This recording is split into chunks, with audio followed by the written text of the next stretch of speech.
बेटा high low 85 kilo के base गिरी तो सीनवा फाट जाई।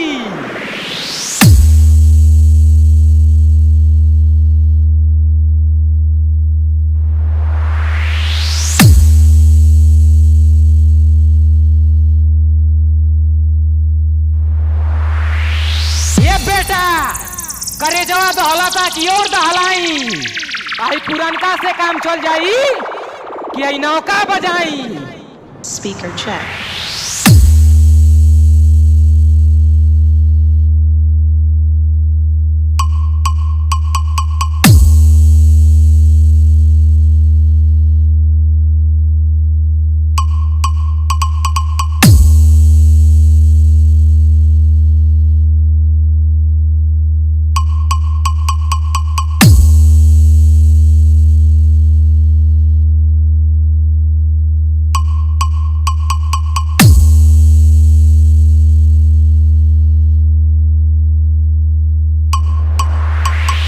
नाम किसी से जलते हैं नाम किसी से डरते हैं।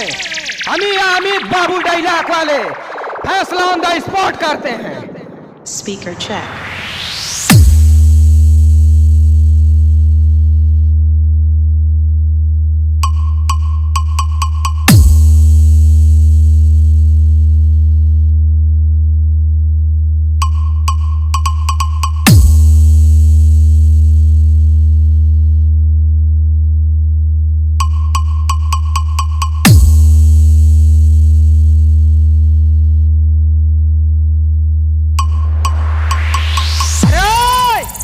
जोन सिस्टम कैले वाला ना सब सिस्टम हिला दे अकब मिल झुनझुना पुले पे बजावल भुलवा दे।